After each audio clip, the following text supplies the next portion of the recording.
নমস্কাৰ, লাৰ্ণিং আছামৰ অন্য এটি ভিডিঅ'লৈ আপোনালোক সকলোকে স্বাগতম জনাইছোঁ।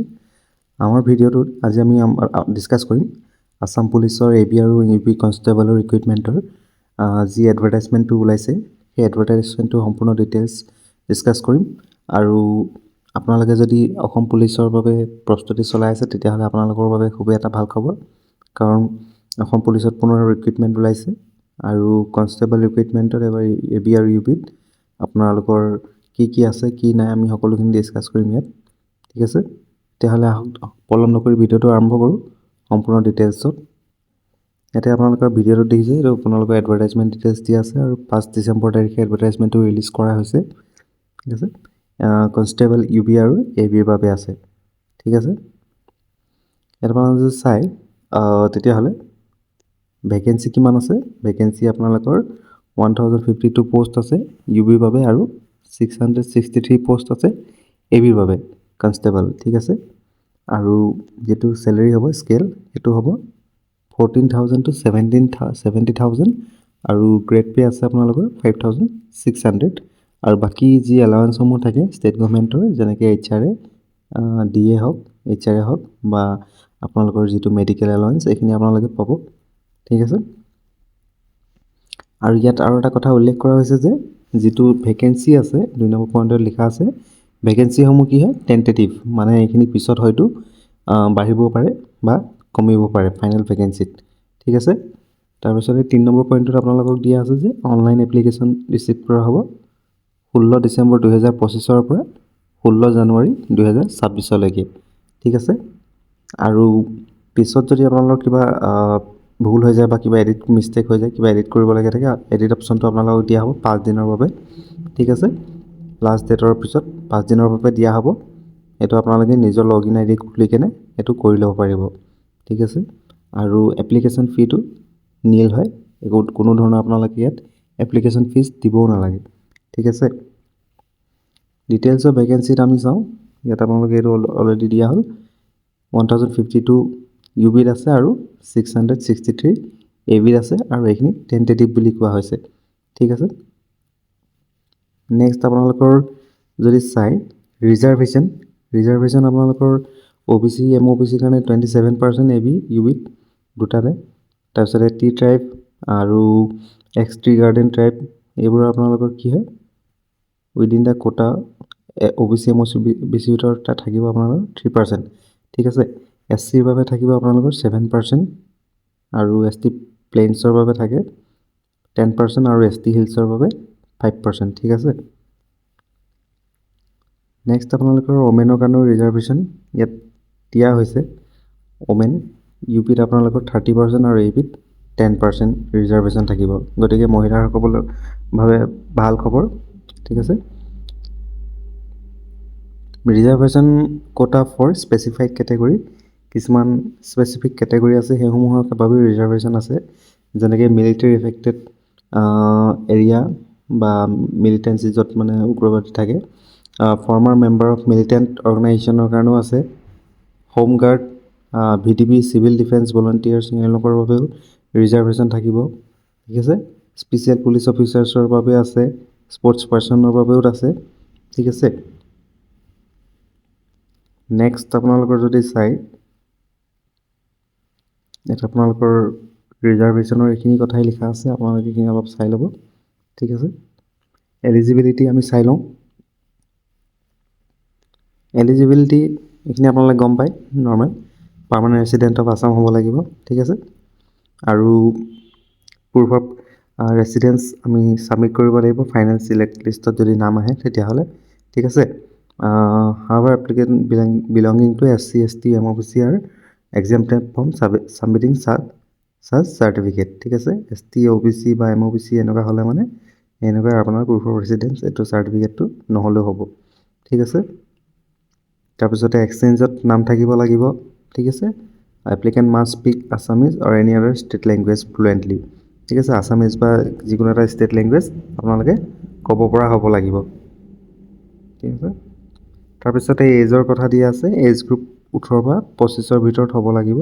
তাৰমানে কি কৈছে, আপোনাৰ জন্ম কি হ'ব লাগিব আপোনাৰ 1 জানুৱাৰী 2001ৰ পৰা 1 জানুৱাৰী 2008ৰ ভিতৰত হ'ব লাগিব ঠিক আছে এজন 1 জানুৱাৰী 2026 1 জানুৱাৰী 2026ৰ কাট অফ ডেট মতে ইমান বয়স আপোনালোকৰ হ'ব লাগিব ঠিক আছে কিন্তু ইয়াত আপোনালোকৰ ৰিলেক্সেশ্যন থাকিব age relaxation ST SCP ST hills ইয়ালোকৰ বাবে 5 বছৰ থাকিব ওবিচিৰ বাবে 3 বছৰ বাকি হোম গাৰ্ড এইসকলৰ বাবে এডিশনাল 3 বছৰ থাকিব আৰু এফএমএমও যেটো পাইছিল আমি এডিশনাল 10 ইয়াৰ্স থাকিব ঠিক আছে তাৰপিছতে এজ প্ৰুফৰ আপোনালোকে এডমিট কাৰ্ড মানে যেটো আছে on the basis of matriculation SSLC admit card pass certificate তাৰ মতে হ'ব লাগিব বেলেগ ডকুমেন্ট আপোনালোকৰ সোৱা নহব বুলি কোৱা হৈছে ঠিক আছে বাকি আপোনালোকৰ any document relating to age such as horoscope affidavit birth extract from municipal corporation health department service record etc will not be accepted বুলি কৈছে আপোনালোকৰ কি হ'ব মেইনলি যেটো মেট্ৰিকৰ এডমিট কাৰ্ড বা পাছ সাৰ্টিফিকেট আছে সেই মতেহে বয়সটো সোৱা হ'ব বুলি কৈছে ঠিক আছে এডুকেশ্যন কোৱালিফিকেশ্যন আপোনালোকৰ কি লাগিব কৈছে কনষ্টেবল ইউবি আপোনালোকৰ কি কৈছে HS or class 12 pass from government recognized board or council high secondary pass হ'ব লাগিব আৰু এবি কাৰণে কি ক'ব লাগিছে ক্লাছ 10 পাছ হলে হৈ যাব ঠিক আছে তাৰমানে আপোনালোকে মেট্ৰিক পাছ কৰিলে হৈ যাব ঠিক আছে তাৰপিছত কৈছে হাই সেকেন্ডাৰী যিসকল আছে তেওঁলোকে দুটা ব্ৰাঞ্চৰ কাৰণে এপ্লাই কৰিব পাৰিব আৰ্ম ব্ৰাঞ্চ আৰু আনাম ব্ৰাঞ্চ ঠিক আছে এবি আৰু ইউবি দুটা কাৰণে এপ্লাই কৰিবলৈ এলিজিবল হয় বুলি কৈছে ঠিক আছে আৰু যেহেতু আপোনালোকে জানে পুলিচৰ ক্ষেত্ৰত কিছুমান ফিজিক্যাল ষ্টেণ্ডাৰ্ড দৰকাৰ হয় আৰু ইয়াতে হাইটৰ কথা দিয়া হৈছে হাইটটো কি লাগিব ওবিসি জেনাৰেল এমওবিসি এসসি তেওঁলোকৰ বাবে কি লাগিব বুলি কৈছে মেলৰ হলে 162.5 সেন্টিমিটাৰ হ'ব লাগিব ফিমেলৰ বাবে 154 সেন্টিমিটাৰ হ'ব লাগিব মিনিমাম ঠিক আছে যেনেকৈ এসটিপি বা এসটি হিলছৰ বাবে দিয়া আছে মেলৰ বাবে 160 সেন্টিমিটাৰ হলে হ'ব আৰু ফিমেলৰ বাবে 152 সেন্টিমিটাৰ হলো হ'ব ঠিক আছে তাৰপিছতে আপোনালোকৰ চেষ্টৰ কথা কৈছে চেষ্ট অনলি ফৰ মেন ঠিক আছে ইয়াত আপোনাৰ general OBC MOBC ST plains আৰু এসসি কাৰণে মিনিমাম কি কৈছে 80 সেন্টিমিটাৰ আপোনাৰ নৰ্মেল হ'ব লাগিব আৰু এক্সপানশন কৰি কিনে 5 সেন্টিমিটাৰ বাঢ়িব লাগিব অকল এসটি হিলছৰ বাবে দিয়া হৈছে নৰ্মেল 78 সেন্টিমিটাৰ ঠিক আছে এক্সপানশন কৰি আৰু 5 সেন্টিমিটাৰ বাঢ়িব লাগিব তাৰপিছতে যদি মেডিকেল ষ্টেণ্ডাৰ্ড চাওঁ মেডিকেল ষ্টেণ্ডাৰ্ডত কি কৈছে মেণ্টেল হেল্থ আৰু বডিলি হেল্থ হ'ব লাগিব ঠিক আছে এটো কৈছে must be free from any physical deformities and free from diseases such as diabetes heart disease এইবোৰ আপোনালোকৰ কোনো ধৰণৰ এনেকুৱা ইয়াত যিসমূহ বেমাৰ দিয়া উল্লেখ কৰা আছে এইসমূহ থাকিব নালাগিব ঠিক আছে আপোনালোকৰ আৰু এটা বস্তু যে কালাৰ ব্লাইণ্ড হ'ব নালাগিব বুলি কৈছে বা স্কুইণ্ট আইড হ'ব নালাগিব মানে চকু বেকা থাকে যে বেছিকে তেনেকুৱা হ'ব নালাগিব বুলি কৈছে আই সাইটৰ কথাও কোৱা হৈছে ইয়াতে মিনিমাম ডিষ্টেন্স ভিজন কি হ'ব লাগিব 6/6 at least one eye and not poorer than 6/9 for other without correction মানে চশমা নিপিন্ধাকে ঠিক আছে আৰু নিয়াৰ ভিজনটো নৰ্মেল হ'ব লাগিব ঠিক আছে বাকি দিয়া আছে varicose vein shall be considered as temporary disqualification varicose vein মানে আপোনালোকৰ কিছুমানৰ সমূহ ওলাই আহে না সেইটো কথা কোৱা হৈছে ঠিক আছে তাৰপিছতে কেনে ধৰণে এপ্লাই কৰিব লাগিব ইয়াতো উল্লেখ কৰা আছে গোটেইখিনি কথাখিনি হাউ টু এপ্লাই ঠিক আছে আপোনালোকে যেটো পোৰ্টেল দিয়া হৈছে এই পোৰ্টেলত গৈ কিনে অনলাইন ৰেজিষ্টাৰ কৰাব লাগিব নিজকে ঠিক আছে তাৰপিছতে আপোনালোকে এবাৰে ৰেজিষ্টাৰ কৰিব এজন মানুহৰ কাৰণে ঠিক আছে মাল্টিপল ৰেজিষ্ট্ৰেচন কৰিলে আপোনালোকৰ কেনসেল হৈ যাব পাৰে ঠিক আছে applicant must register with their name exactly as per SSLC certificate father's name and mother's name must also be entered correctly ঠিক আছে। আপোনালোকৰ মেইনলি SSLC চাৰ্টিফিকেটত যি ডাটা আছে সেইমতে আপোনালোকে গোটেইখিনি ফিল আপ কৰিব। ঠিক আছে। মোবাইল নম্বৰ এটা লাগিব ভেলিড, আৰু বাকী ইনফৰ্মেশ্যনখিনি আপোনাৰ কি লাগিব, এক্সচেঞ্জ কাৰ্ড নম্বৰ লাগিব, হায়েষ্ট কোৱালিফিকেশ্যন ডিটেইলছো লাগিব, permanent district, gender, caste, date of birth, Aadhaar number, এইসমূহ গোটেইখিনি ডিটেইলছ ভালদৰে ভৰাব লাগিব। ঠিক আছে। তাৰপিছতে আপোনালোকৰ কি হ'ব, এটা ID জেনেৰেট হ'ব ৰেজিষ্ট্ৰেশ্যন কৰাৰ। ঠিক আছে। সেইটো আপোনালোকক পিছত দৰকাৰ পৰিব। ঠিক আছে। আপোনালোকে তাৰপিছতে আকৌ লগ ইন কৰিব পাৰে পৰ্টেলটোত মোবাইল নম্বৰ দি, ID আৰু মোবাইল নম্বৰ দি কিনে। ঠিক আছে। ডেট অফ বাৰ্থটো দিব লাগিব। তাৰপিছতে এই মোবাইল নম্বৰটো আপোনালোকে কি কৈছে, এক্টিভ ৰাখিব বুলি কৈছে। ঠিক আছে। এক্টিভ ৰাখিব লাগিব। তাৰপিছতে আপোনালোকে লগ ইন কৰাৰ পিছত কি কৰিব লাগিব, প্ৰথমতে ৰেজিষ্টাৰ কৰিলে, তাৰপিছত লগ ইন কৰিব। লগ ইন কৰি কিনে আপোনালোকে কোনটোৰ বাবে এপ্লাই কৰিব বিচাৰিছে সেইটো এপ্লাই কৰি ল'ব পাৰিব। ঠিক আছে। তাৰপিছত ডকুমেণ্ট আপলোড কৰিব লাগিব। পোষ্ট প্ৰিফাৰেঞ্চ আপোনালোকে দিব লাগিব, কোনটো পোষ্টৰ বাবে প্ৰিফাৰেঞ্চ দিব। ঠিক আছে। Fill personal details, upload photograph, signature and required certificate. ঠিক আছে। এইখিনি যি ফিল আপ কৰিব লাগে ফিল আপ কৰি কিনে বাকী ফটো, ছিগনেচাৰ হওক, চাৰ্টিফিকেট হওক, গোটেইখিনি আপলোড কৰিব লাগিব। একাডেমিক ডিটেইলখিনি গোটেইখিনি দিব লাগিব। তাৰপিছতে OTP দি কিনে আপোনাৰ কি হ'ব, একনলেজমেণ্ট শ্লিপটো জেনেৰেট হৈ যাব। ঠিক আছে। তাৰপিছতে ডকুমেণ্টৰ ক্ষেত্ৰত যদি চাই কি কৈছে, মেণ্ডেটৰী ডকুমেণ্ট কি লাগিব, লেটেষ্ট পাছপোৰ্ট চাইজ আপোনাৰ ফটোগ্ৰাফ লাগিব। ইয়াতে চাইজটো দিয়া আছে, এইটো এডজাষ্ট কৰি ল'ব এইটো চাইজত। ঠিক আছে। ডিজিটেল ফটো অফ ছিগনেচাৰ, ছিগনেচাৰটো আপোনালোকে কি কয়, ডিজিটেল ছিগনেচাৰ এটা লাগিব। ডাৰ্ক বা ব্লু পেন দি আপোনালোকে মাৰি কিনে এইটো স্কেন কৰি ল'ব। স্কেন কৰি কিনে আপোনালোকে এইটো ফৰ্মেটত আনি কিনে চাইজটো মিলাই ল'ব। ঠিক আছে। এজ প্ৰুফ দিব লাগিব আপোনালোকে, এডমিট কাৰ্ড। ঠিক আছে। বা পাছ চাৰ্টিফিকেট। তাৰপিছত আপোনালোকৰ পাছ চাৰ্টিফিকেট আৰু মাৰ্কশ্বিট লাগিব SSLC। ঠিক আছে। AB কাৰণে। আৰু পাছ চাৰ্টিফিকেট আৰু মাৰ্কশ্বিট আপোনালোকৰ হাই ছেকেণ্ডেৰীও লাগিব যদি আপুনি UBত এপ্লাই কৰে। ঠিক আছে।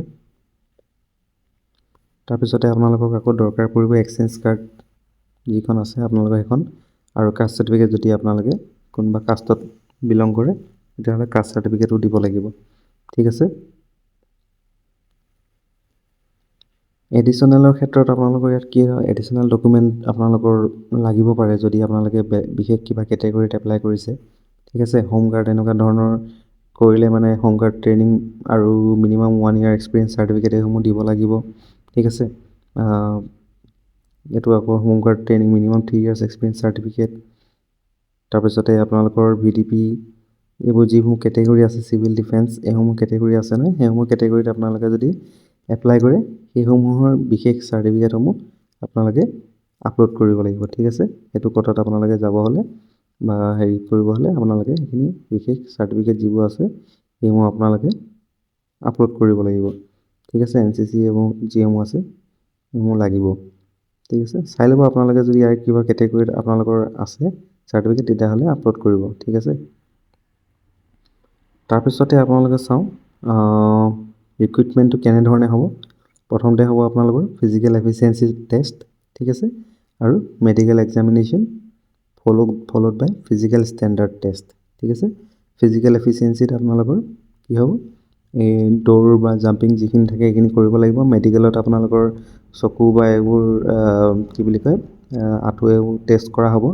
আৰু ফিজিকেল ষ্টেণ্ডাৰ্ডতো আপোনালোকৰ কি হয়, ভিজন এইসমূহ, হাইট এইসমূহ কি কৰা হয়, চোৱা হয়। ঠিক আছে। তাৰপিছতে তাতে আপোনালোকে যদি কোৱালিফাই কৰে নেক্সট ষ্টেজত আপোনালোকক ৰিটেন টেষ্টৰ বাবে মাতিব। ঠিক আছে। ৰিটেন টেষ্ট আপোনালোকে কোৱালিফাই কৰিলে লাষ্টত আপোনালোকৰ অৰেল বা ভাইভা হ'ব পাৰে।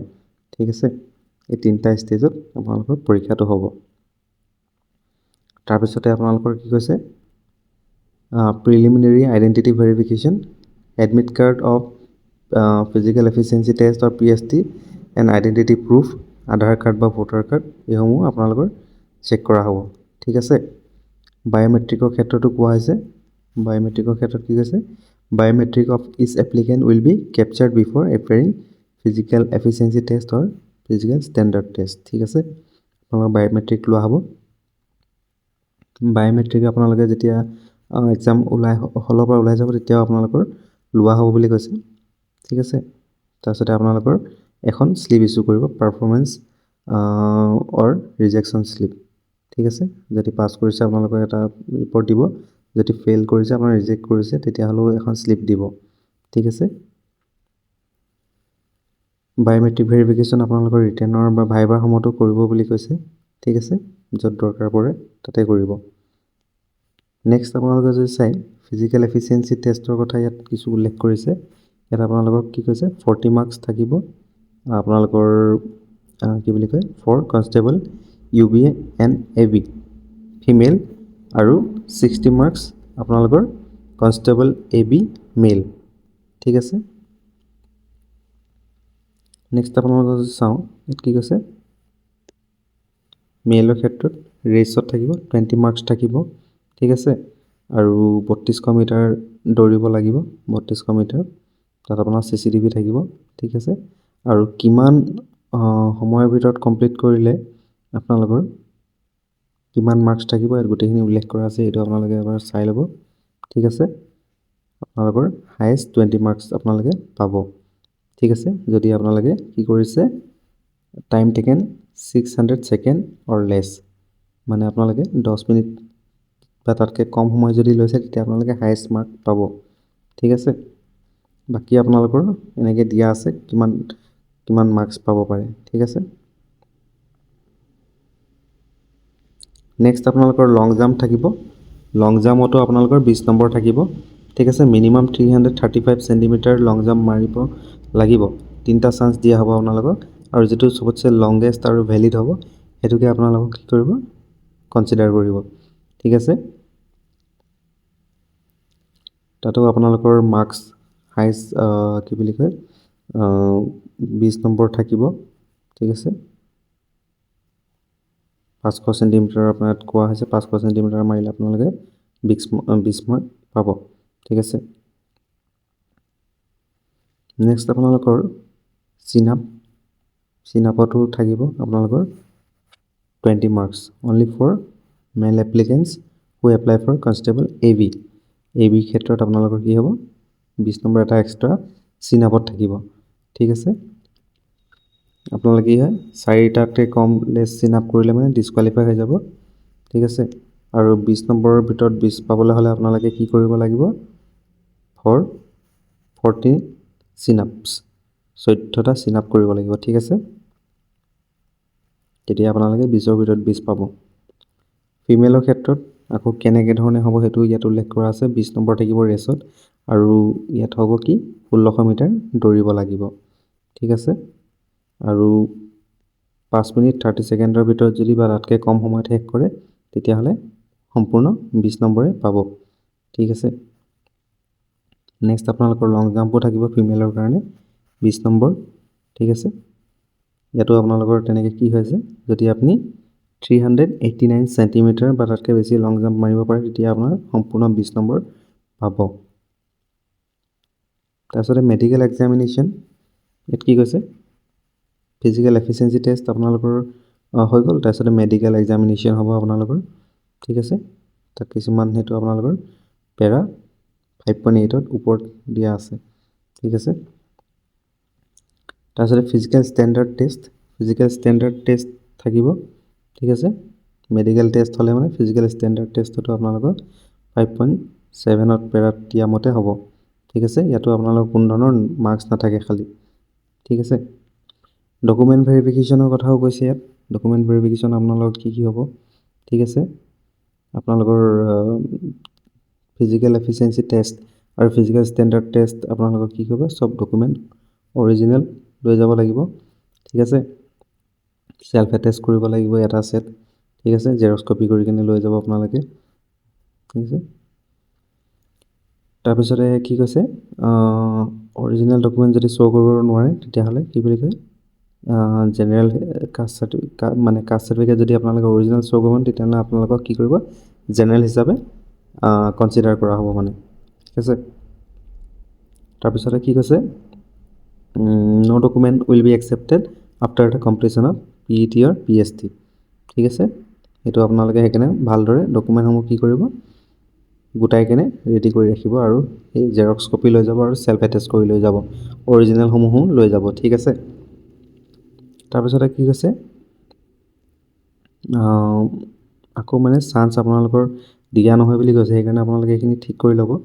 ঠিক আছে, আপোনালোকৰ তাৰপিছতে there shall be no' changes made in any entries after submission of documents during the time of PST আৰু PST।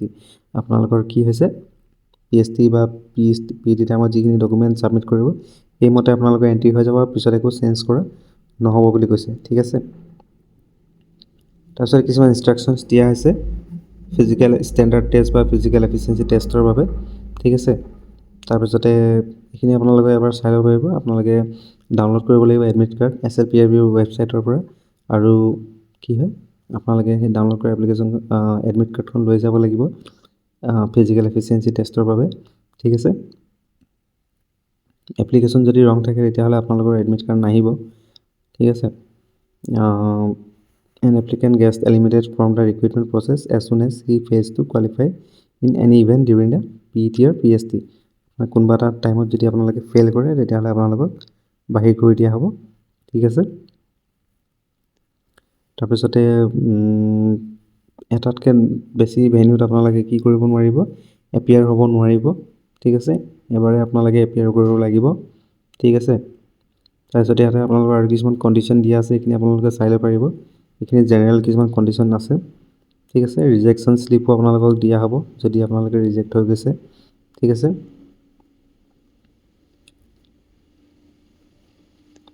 এইখিনি আপোনালোকে চাই ল'ব। ইয়াতে কিছুমান আপোনালোকৰ জেনেৰেল কিছুমান কণ্ডিশ্যন দিয়া হৈছে। ঠিক আছে, এইখিনি আপোনালোকে চাই ল'ব এবাৰ। তাৰপিছত ৰিটেন টেষ্টৰ কথা কোৱা হৈছে আপোনালোকৰ। ৰিটেন টেষ্টত কি হ'ব, কেনেকুৱা ধৰণৰ হ'ব, আপোনালোকৰ physical efficiency test, physical standard test, এইখিনি যোনে যোনে কোৱালিফাই কৰিব তেওঁলোকক ৰিটেন টেষ্টত মাতা হ'ব। ঠিক আছে, in order of merit 5 times মাতা হ'ব, যিমানটো ভেকেঞ্চি আছে তাতকৈ 5 টাইমছ বেছি কেণ্ডিডেট আপোনালোকৰ ৰিটেন টেষ্টৰ বাবে মতা হ'ব বুলি কৈছে। ঠিক আছে, তাৰপিছতে ইয়াতে আপোনালোকৰ যদি ইম্পৰ্টেঞ্চ ৰিটেন টেষ্ট আপোনালোকৰ কি হ'ব, 100টা মাল্টিপল চইচ কুৱেশ্যন থাকিব। ঠিক আছে, তাৰপিছতে OMR কুৱেশ্যন হ'ব, আৰু কুৱেশ্যনবোৰ আপোনালোকৰ কি হ'ব, কাৰেক্ট এনচাৰৰ কাৰণে হাফ নম্বৰ থাকিব। কুৱেশ্যন উইল বি 9-10 লেভেলৰ কুৱেশ্যন থাকিব। ঠিক আছে, টোটেল মাৰ্কছটো কিমান হ'ব, 50, আৰু নিগেটিভ নাথাকে। ঠিক আছে, 100টা কুৱেশ্যন থাকিব, এটা কুৱেশ্যনৰ আধা নম্বৰকৈ থাকিব আৰু নিগেটিভ নম্বৰো নাথাকে। ঠিক আছে, তাৰপিছতে ইয়াতে আপোনালোকৰ দিয়া আছে টপিকসমূহ, কোনসমূহ টপিকত আপোনালোকৰ পেপাৰ আহিব আছে, কি দিছে, elementary arithmetic, general English, logical reasoning বা মেণ্টেল এবিলিটি, তাৰপিছতে Assam history, geography, polity, economy, এইসমূহ আহিব, আৰু জেনেৰেল এৱেৰনেছ বা জেনেৰেল নলেজ, কাৰেণ্ট এফেয়াৰ্ছ, এইসমূহ আপোনালোকৰ ৰিটেন এক্সামত আহিব। ঠিক আছে, কুৱেশ্যন পেপাৰখন আপোনালোকৰ কি হ'ব, আছামিজ, বড়ো, বেংগালী, ইংলিছ 4টা মাধ্যমতে থাকিব। ঠিক আছে, আৰু ৰিটেন টেষ্টৰ যিটো ভেন্যু সেইটো আপোনালোকক পিছত এডমিট কাৰ্ডত দিয়া হ'ব। ঠিক আছে, তাৰপিছতে আপোনালোকৰ অৰেল বা ভাইভা এক্সামিনেশ্যন হ'ব, আপোনালোকৰ মেক্সিমাম 5 মাৰ্কছ থাকিব তাতে। ঠিক আছে, যিসকলে ৰিটেন কোৱালিফাই কৰিব তেওঁলোকৰ পৰা কি কৰিব, 2 times the number of vacancy কি কৰিব, আপোনালোকৰ ভাইভাৰ কাৰণে মাতিব। ঠিক আছে, তাৰপিছতে কি কৈছে, এইটো আপোনালোকৰ কিছুমান ফৰ্মুলা ইউজ কৰি কিনে এইখিনি মাতা হ'ব, এইটো কথা উল্লেখ কৰিছে আৰু।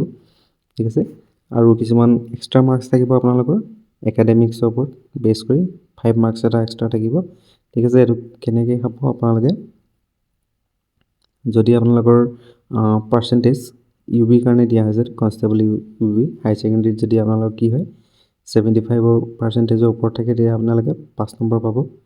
60ৰ পৰা 74.99ৰ ভিতৰত হ'লে আপোনালোকে 3 নম্বৰ এটা পাব, আৰু 45% বা 59.99% হ'লে আপোনালোকে 2 মাৰ্কছ এটা এক্সট্ৰা পাব। ঠিক আছে, তাৰপিছত ফাইনেল মেৰিট লিষ্ট আপোনালোকৰ বনিব।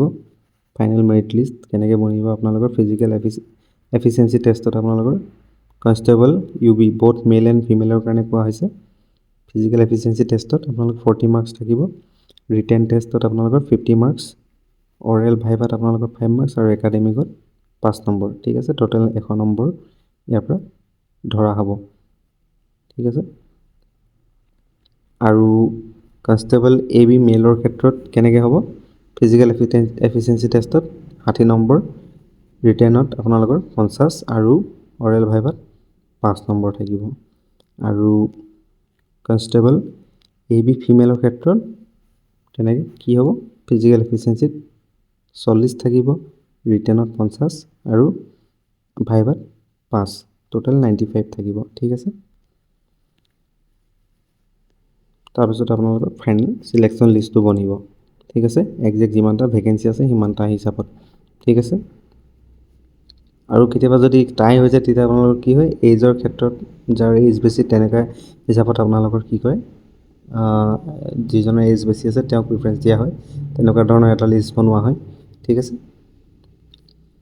ইয়াত আৰু কিছুমান জেনেৰেল ইনষ্ট্ৰাকশ্যন দিয়া আছে এইখিনি আপোনালোকে চাই ল'ব পাৰে এইখিনি খুবেই চিম্পল আপোনালোকে এপ্লিকেশ্যনটো ভালকৈ ফিল আপ কৰিব লাগে যে আৰু কি বুলি কয় এপ্লিকেশ্যন আইডিটো ভালদৰে ৰাখিব লাগে এইসমূহ কথা কিছুমান উল্লেখ কৰা আছে আৰু এইটো SLPRB ছাইটটো slprbassam.in এই ৱেবছাইটটোত আপোনালোকে কৰিব লাগিব আপোনালোকক কোনো ধৰণৰ TA বা DA দিয়া নহয় ঠিক আছে এইসমূহ কথা উল্লেখ কৰা আছে এইসমূহ আপোনালোকে এবাৰ চাই ল'ব ঠিক আছে